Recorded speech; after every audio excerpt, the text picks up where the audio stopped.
Na ang kamay ng mga naaaliw sa payaso. Payaso, clown. Ayun. Ang nagrereklamo ngayon, hindi tawa ang baon nila, kundi inis at hinanakit. Dahil sa likod ng makukulay na costume at nakakaaliw na performance, ay may galit na kinikimkim sila sa isa't isa. Alam nyo naman, ang mga clown, mga tao rin sila. Walang atrasa na maghaharap dito sa face-to-face ang clown na hindi raw binayaran ng tama, si Jonjon. Kontra sa clown na umano'y ng agrabyado sa katrabaho, Inay. Makapagtanghal pa kaya sa next show kung dehado si Payaso?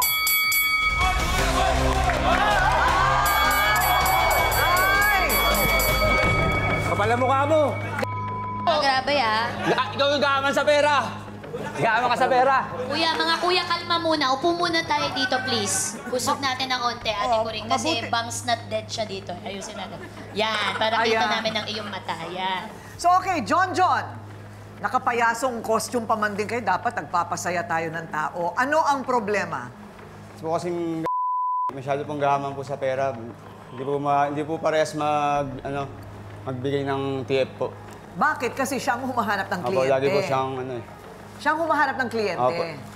Okay, so pagkatapos pipiliin niya kayo, o grupo talaga kayo?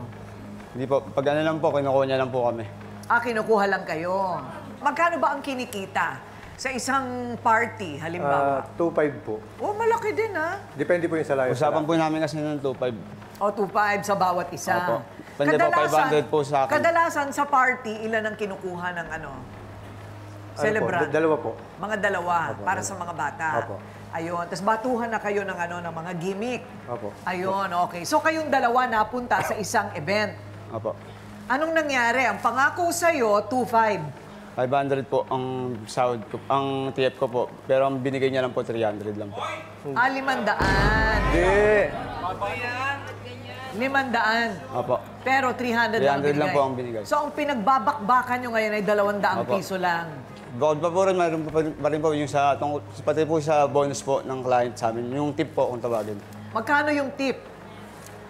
Minsan po, nung nakakita ko po, nung binigyan po kami, 1,000 po.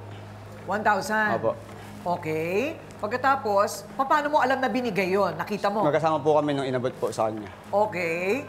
Alam mo, pag ako nag-aabot ng tip, sinasabi ko sa harap ng pinagbibigyan ko, eto ha, halika dito. Meron ka dito ha. Ginagawa ko yon para sigurado, right? Oo nga po. Okay. So, kasi minsan wala kang barya. Yes. So anong nangyari? Anong sinabi Ayun nga ng po, tip? Kaya nga po, asang-asa ako na may karagdagang dagdag yung TF ko. Dahil po, ganoon din po yung pagkakasabi ng client na bigyan niya nga raw po ako, hatian niya raw ako. Okay. Pero hindi niya naman po ako inatian. Ano ba teka muna. So yan ang panig mo, no? Sinasabi mo na dapat hinatian kasi 1,000. So dapat ang take home mo nung araw na yon ay 1,000. 500, 500. Pero 300 lang ang binayad, Opo. wala pang tip. Opo.